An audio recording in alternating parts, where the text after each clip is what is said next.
Welcome back to Menopause Mastery. So today, I promised last week that we were going to have this conversation, and so now I think it is time.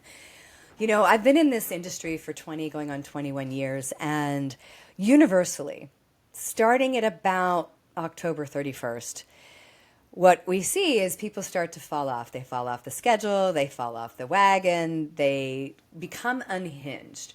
And what I really want to talk about is how do we get back to balance, number one, but how do we sustain it to begin with?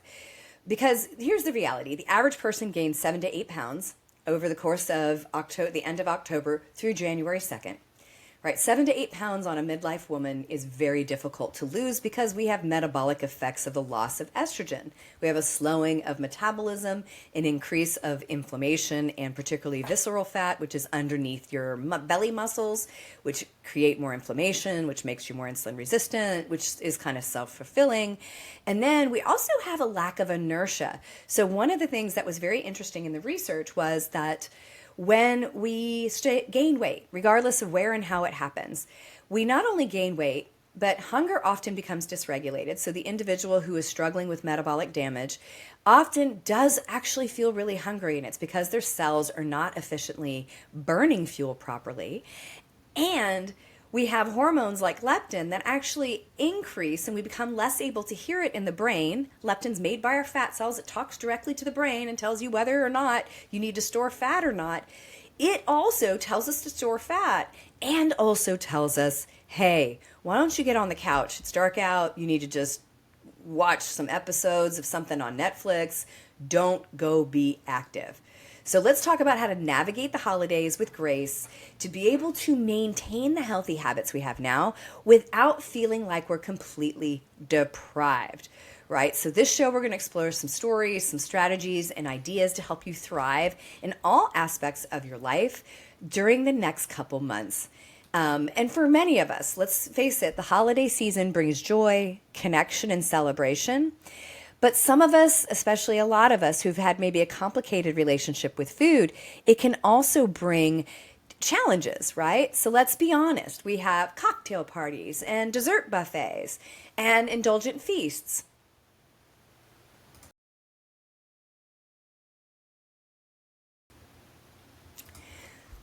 We have abnormal schedules. We're staying up late and shopping or going to the mall or, trying to get in that last minute, activities to make it through the holidays. So we have a Martha Stewart picture perfect experience. All of that is a hallmark of the holiday season, particularly in the United States, where it's become highly commercialized. And these indulgent things that we do during the holidays are not part of our everyday life. And for many people, the wheels come off the bus within the first couple weeks of November, if not earlier, and it is like no holds barred. Everything goes to hell in the handbag until about mid-January. And a lot of people will start a New Year's resolution, and by the end of January 21st, 3/4 of people have stopped, and they're still trying to get back onto that change process. And if you've ever read Prochaska's Levels of Change or Stages of Change, when we go through change, we like to think of it as this linear experience. I'm doing a habit that I don't want to do now. I just change, and then I'm automatically at the top of the change stage, and it's now a habit, and I no longer need to deal with it. Prochaska actually designed it as a spiral going upwards. And what he found when he was studying people's behavior change is that people spiraled up and down the spiral for each behavior multiple times.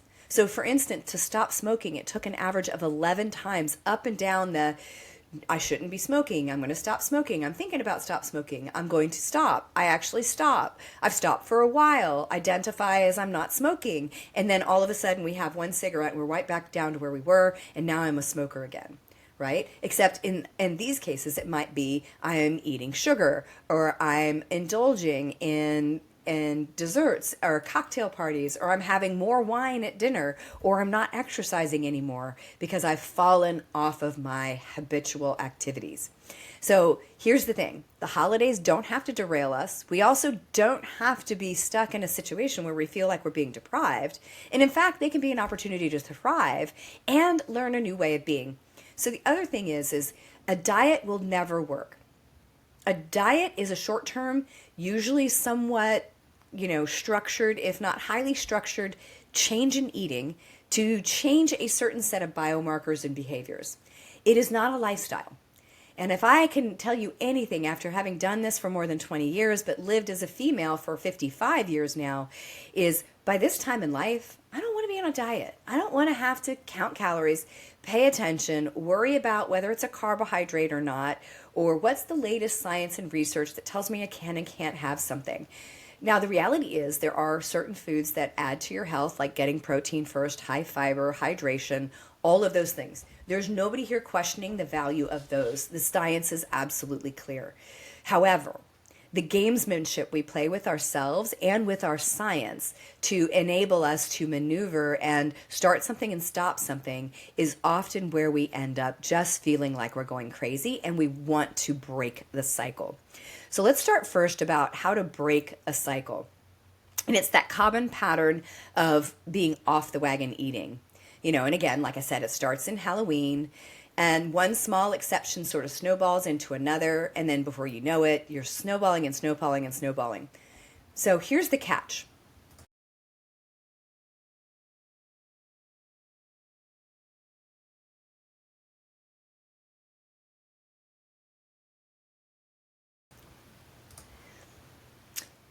Every time we repeat this cycle of stopping and starting, stopping and starting, we make it harder to break free the next time. So why? Because our brains are wired to respond to the habits we reinforce. So when you start and stop, I'm going to eat healthy and take care of myself. I'm going to exercise appropriately and, do self-care. And then all of a sudden I stop it and I keep going back and forth. We're reinforcing neural pathways in our brains to say we start and stop these things. And that stopping is the next inevitable thing. And if we use the holidays as an excuse to bend or break the habits we are trying, or the food plan, or the healthy living we're doing because we want to live a healthy lifespan, we're setting ourselves up for a harder struggle next year. So the stopping and starting is part of that challenge because, again, our brain is going to reinforce the pattern that it sees. And the solution isn't about perfection. That's not really realistic. And that's the other thing is, I have people that go, I am never, ever touching sugar again. And I'm like, okay, how long is that lasting? Right? How long is that truly lasting? Yeah, could there be an outlier person out there that's like, okay, I haven't had sugar in 2 years? Yeah, but they're rare and few and far between. And it's highly unlikely that most people would be successful. So it's not about perfection. It's really about awareness and self-compassion. And it's also understanding and striving for healthy behaviors that compound over time. Striving for perfection will only lead to burnout. And what we can do is change the narrative, what we say to ourselves. Instead of seeing the holidays as a time to indulge, we can reframe them as an opportunity to connect, to truly connect with what matters most. And this is one of the most successful things that my menopause mastery, metabolism mastery ladies do is they start to redefine the holidays and celebrations and family dinners and all those things about the connection and the experience, not about grandma's pie, right? It's about what truly means to meet around a table and have community, which is what eating has evolved to. It's not just fueling, but it's a way to commune. It's a way to have experiences. And if we focus more on that, then the food carries less weight. So the first step in navigating the holidays with grace is we have to master our mindset, right? Your inner saboteur will often show up and it'll whisper things in your ear like, Betty, you deserve that extra dessert. You deserve that chocolate. Oh, it's only one time. You're only going to have a few pieces. How can you possibly stick to your plan during the holidays? What is your mom going to say if you don't eat X, Y, and Z? What is so-and-so going to see if you don't try their dessert? We have to recognize those thoughts for what they are. They are tricks our mind plays on us to derail our progress and to take us back to the reinforced behavior we have done repeatedly, which is we stop and start and we put food up on a pedestal in a way that has nothing to do with the food. The food happens to just be there. We took food and put it into the place of focus rather than the experience of the people we're with and our own experiences.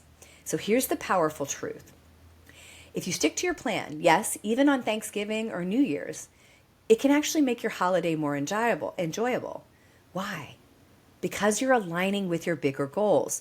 And when you succeed, you build trust in yourself. And you also reinforce those neural pathways that tell your brain, hey, I can continue to do these healthy things because they help me, right? How does it make your holiday more enjoyable? Has anybody had a bender where they went and ate a bunch of things they told themselves they weren't going to eat? The foods you said is not on my list, and I'm air quoting that. And let's say you did it anyway. How'd you feel the next morning? How'd you really feel? Because I know pretty much universally the clients and tens of thousands of women we've seen over 20 years and men, guaranteed there's a level of shame and distrust and anger with ourselves because we did not keep our contracts that we make with ourselves, right? So let's take a little exercise. Take a moment to reflect on how your inner saboteur has been at work recently. Have you been tempted to make exceptions because it's a special occasion? Or have you been tempted to have that extra glass of wine because you had more on your plate today and it's been a busier day and harder to deal with? Or maybe you decided that the holidays are just too hard to navigate. So why bother? Fuck it. I'm just going to wait until the end of January and then I'm going to start, right? I'm just going to give it all up. So I'm going to throw away probably an entire year's of worth of healthy behaviors, spiral all the way to the bottom of the entire spiral to try and dig myself out because I've given up on the holidays, right? So imagine your saboteur. What are they saying? Because they're saying something. And often it's not even our voice. It might be our mother's voice. It might be people we know. It might be, mean girls from school. It may not even be your voice, but there's a voice inside there, the saboteur, that's talking to you in your subconscious. Now, I want you to flip the script. Imagine staying on track. Imagine waking up on Christmas Day or Hanukkah or whatever you're celebrating, and you go down and you're meeting your family, you're seeing everybody. Oh my gosh, Aunt so-and-so, who you haven't seen for forever, is there. You hug them. Maybe some grandbabies show up that you didn't know you were going to see. Maybe the dog is being super cute and has a nice little holiday outfit on. Like, embrace all that. And then imagine yourself getting up that morning and exercising before everybody gets there because you want to make sure you have good energy throughout the day. Your heart's pumping, your brain feels nice and nourished, and you have endorphins running around your body. And then you break your fast with a nice protein meal. Maybe it's a protein shake with, fruits and fiber. So it's easy and not going to be super filling, but your protein's on board. So your blood sugar stays balanced. And you walk into the table where the spread of food is there. And you look at it and you kind of decide, hey, I'm going to stay on track. I'm going to eat pretty healthy today. And I already started out and I've done 3 things at least that that were on my should list, right? I exercised, I hydrated, and I actually had a protein shake. So I kept my commitments to myself. And when we keep our commitments to ourselves, it's the same as keeping the commitment to the person you never ever want to break a commitment to. But we do it all the time to ourselves. So imagine now staying on track and how you feel. Right? Like we wake up in the morning and when we exercise, do you know why early morning exercisers are more successful than those that exercise at different times during the day? There's nothing magical about the morning. Actually, sometimes we feel a little more stiff, a little more like creaky. We maybe aren't as strong. I know I'm not as strong early in the morning. The reason why they're more successful is because they get it done and nobody can take it away from them. Right? So when we stay on track and we stack healthy behaviors, we feel more empowered. Right? And I guarantee you feel more empowered. Thanksgiving is just a Thursday that we applied a story to. You don't need a sugar-laden treat. You don't need 4 pounds of mashed potatoes with butter and gravy. You don't need those things to have the holiday. The holiday is more about the experience of the people we're with, right? It's about making it meaningful, about the experience, right? So food isn't the star of the holiday. What is? It's gratitude, service, connection. Let's break it down. So gratitude. So one of the things I have people do, I do this as well, and I fall off the wagon. I, do it for a while, and then all of a sudden I realize I haven't been writing down things I'm grateful for. But particularly around the holidays, this is a really good time to get in the habit of charting something you're grateful for. All you need is three. Three very simple, I'm grateful for. Three things every day, right? It's really good if you can start your day with it, and really good if you can end it, because it helps frame your mind. It also helps bring forward the energy and put you in a different vibration so you can attract the good things in your life. Now, if you're at a party, right, and you're feeling tempted, take a quick break, step away, and jot down, I don't care if it's a cocktail napkin in the bathroom, jot down a gratitude list again, right? Maybe it's just one or two things. I'm grateful for my Aunt Susie who made it here. I'm grateful for the grandbabies that showed up, and they're so darn cute, and they were so funny, and I'm so grateful I was here to see it. Gratitude has been scientifically proven to bolster willpower and improve mood. And if you listen to my episode where I talked about the willpower gap and how our decision making is not logical, our decision making is not made by the prefrontal cortex, that part of the brain that's really logical. It's made by this limbic system of our brain, and it's driven by what we call bottom-up processing, which is emotion and senses and other things. When you take a moment to step into gratitude and slow everything down, what you do is you bring that sort of behind the scenes messaging that's going through your brain and elucidate it to the front of the mind, and it also adds a pattern interrupt to allow your brain to say, whoa, cool, yeah, I've got way more here to be excited about than the pie that's sitting on the table, right? So let's talk about service. So shifting your focus to giving, right? Whether it's helping out in the kitchen, playing with the kids, or volunteering, or just giving time, energy, and focus. Service creates meaningful memories that have nothing to do with food, right? Maybe you're helping out in a meal kitchen. Maybe you're helping a fellow family member that's in need. Those times when people give to others selflessly are the memories that they make. I promise you, you are not going to be waxing and waning about somebody's pie 5 years from now, but you might very well be on your deathbed talking about the time that you helped out at a food kitchen and saw some amazing transformations for people.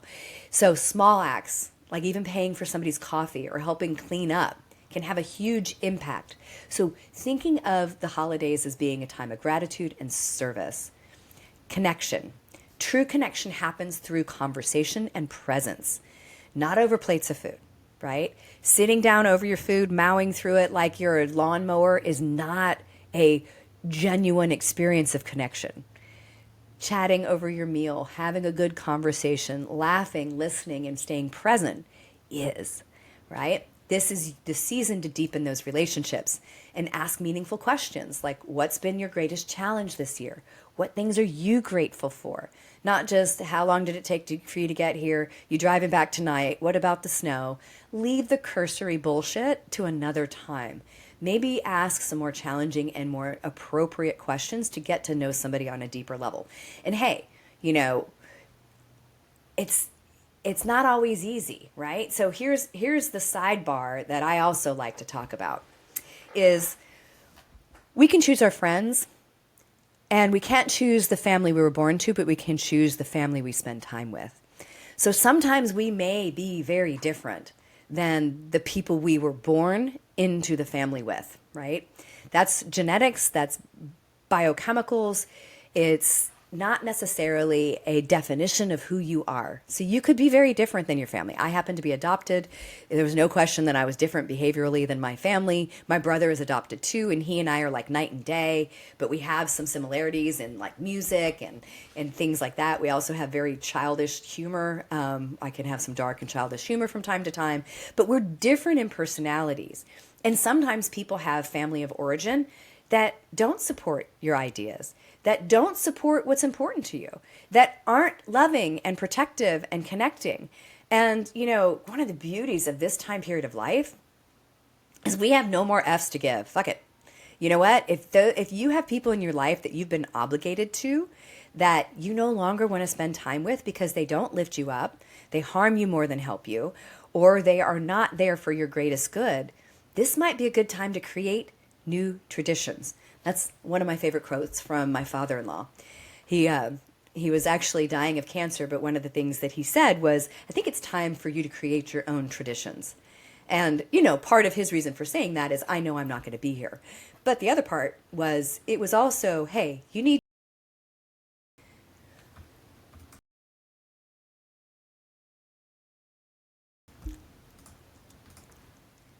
Part of it was, hey, you need to step out and create the traditions that are meaningful and loving to you and your family of choice, not necessarily family of origin.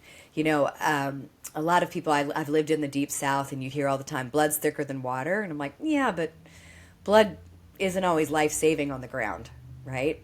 So just because you're related to somebody genetically and biochemically, it does not mean that you have to spend time with them, especially if they are no longer supporting you in a way that's helpful, meaningful, and loving, right? And this might be the perfect time to say, hey, I'm going to shift how I spend my time and who I spend it with to people who really care and love me, right? That's hard.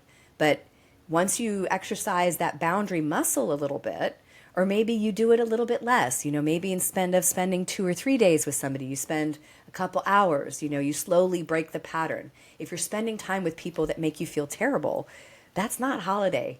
And I would bet money that food becomes a shelter and comfort in an inappropriate way when that stuff happens, right? Or alcohol, right? There's some other drug that's going to play proxy for covering up how you feel, right? So here would be a good place to also set some boundaries, right? And get the connection with people you really love.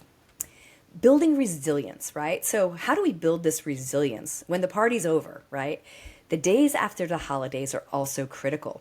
Re-entry into everyday life requires care and planning. You've used willpower during celebrations, right? So you've said, okay, I'm going to participate. And I'm going to talk about some very specific things about kind of my ways of participating and the balancing act of not being highly restrictive, but also balancing my healthy behaviors. But you also need to give yourself space to recharge, right? So the other part is getting enough sleep and protecting your sleep cycle and your schedule. Taking a walk, clearing your schedule, and focusing on self-care. Self-care is not getting a massage. It is, right? But self-care, what we're talking about here, is something that you do on a more daily basis. It's the things that you do to support your body, your health, and your well-being. Whether it's a bubble bath, reading a good book, taking a moment to reflect, writing in a gratitude journal, sitting in a sauna, cold plunge, taking a few moments of meditation, prayer, yoga, actually taking time to prepare food, right? Healthy food for yourself. Those are all self-care things, and a little bit of planning can make the difference. And here's the thing. So what if you slip up, right? So I hear that all the time. Oh, I had good intentions, and then I didn't really pay attention. Then all of a sudden I slipped up and I screwed up that night. So here's the thing. A single decision. So let's say you went to a party and you hit the buffet and you ate a lot more than you wanted to do. Cool. Whatever, right? Did somebody die? No. Did the world come to an end? No. Is there going to be a nuclear holocaust? No. Here's the cool thing. What happens the next couple hours, probably by the next morning? You're going to decide to eat again. And that's what's more important. It's how do I respond to that? So the next minute I pick up a fork, or the next minute I wake up and I have a choice on to whether to do a little bit of self-care, is a moment of choice that I can just let go. I had one little indiscretion. So I think of it as like an elementary school grade. Like my husband was telling me, he had an English teacher that would literally keep deducting points, and you could have negative points on a paper. And I was like, oh, that's awful, right? What kind of story does that tell a child? Like, you must be perfect, or you can be just negative worth, right? So a single decision doesn't define you. And if I make that one indiscretion, and maybe I had a bunch of chocolate I didn't plan on doing because I was at that party and I just sort of shifted back into old behavior, that's like getting a 99.9. That's a 1%, right? Or 0.1 in this particular case. It's like one little tiny thing in the grand scheme of the big ocean of your life. And all I have to do the next morning or the next time I sit down or I reach for something is I just go, gosh, what would I have done if this was Tuesday 3 weeks ago? Oh, okay. I'm going to do X, Y, and Z. Drink a glass of water. Have protein in the morning. Work out. Whatever that is. Acknowledge the misstep. Reflect on it and move forward. There's no reason to bash yourself. There's no reason to have shame, because we got to sack the self-sabotage, right? So let's talk about it. This often stems, self-sabotage does, from a deeply ingrained belief like We don't deserve health, happiness, attention, focus, love, awareness. We're fearing the changes that come to reaching our goals. There's so many things that the self-saboteur in your brain runs with, right? And to break free from those, we need to identify those beliefs and ask yourself, what must be true in my life for self-sabotage to exist? Right? So what has to be true? I want to ask that again. What has to be true in my life for self-sabotage to exist? Right? Well, here's some of the things that we do know. Often when people self-sabotage, it's because they have their focus shift on history, negativity, and what we did wrong rather than celebrating what we did right. Right? And a sense of deep underworth. And it can also be a sense of really poor sense of self. But at the very basics, we focus on the negative rather than celebrating wins. And you got to remember, as animals, we were designed to do that because it kept us safe, right? So we are wired to do that. Nobody is out here being Pollyanna and not seeing the things that we do, air quoting, wrong. But we have to remember to celebrate the wins and not focus on every single minutia of where we were not perfect, because you're human, you won't be. Impossible, never going to happen, right? So that makes discipline feel out of reach. If we are constantly focusing on the things that we did wrong or we aren't just quite perfect at, right? Because discipline around the things that we hold dear, taking care of ourselves, self-care, exercising appropriately for our body, eating healthy foods to help us be healthy, those are the disciplines that actually bring us freedom, because we aren't being eat up all day with self-sabotage, shame, and victimhood, and all those other feelings that take us into a shame spiral. And the good news is these beliefs can be rewritten. We can start small. We can celebrate those little positive things. So just like the gratitude journal, we can write down a positive thing.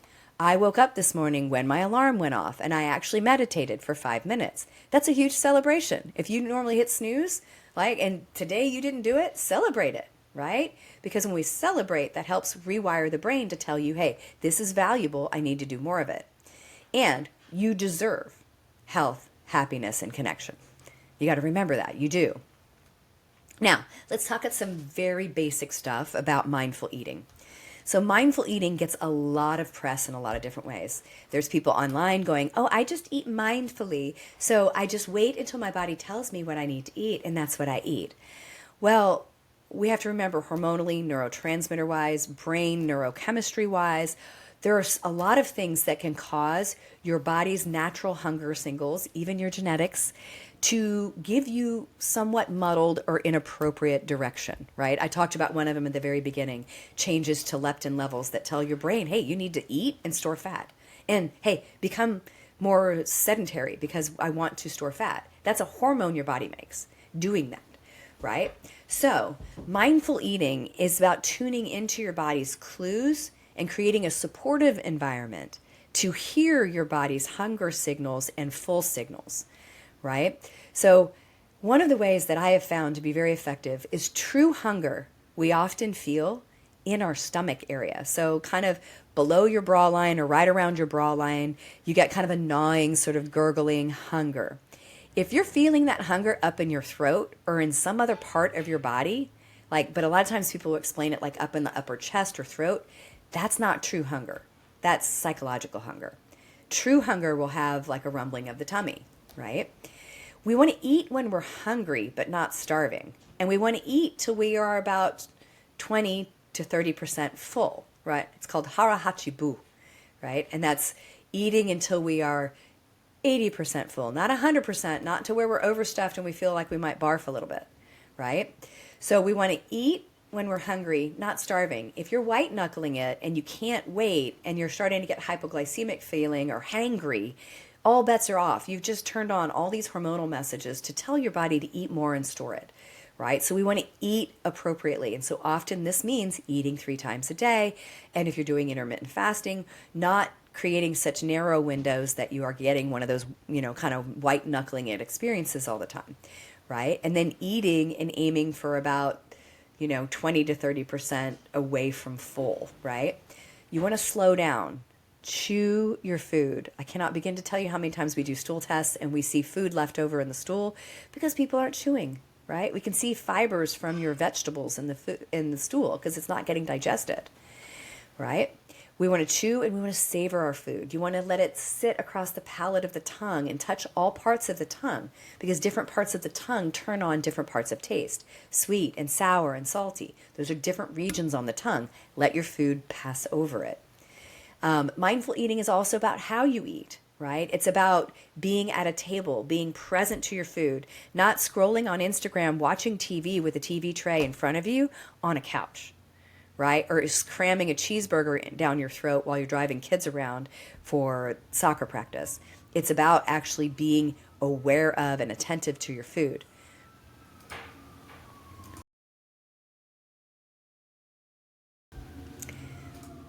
The other thing is your children, if you have small children around you, maybe grandchildren, or some people might have younger children, they follow what you do, not what you say. So if they see you pound your food and overindulge and talk about shame and all that other stuff, they're going to follow in your footsteps. They're not going to listen to what you say. They're going to listen and do what you do.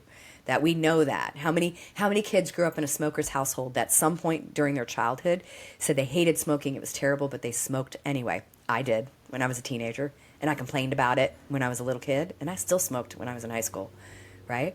Stupid. I knew it wasn't healthy for you, but I'd do it anyway? Yeah, because I'm an idiot, right? Because you're dumb at that age. But your kids are going to follow your behavior, not your talk, right? So if we get a chance to slow down, eat in presence, and pay attention to the act of eating, we're less tempted to overindulge because it also helps our satiety hormones, things like ghrelin and glucagon and leptin, and all those hormones respond that help tell our body, hey, you're full, you're done, you don't need any more, right? So you want to eat slower so your body can catch up to you. And so finally, let's talk about planning for success, right?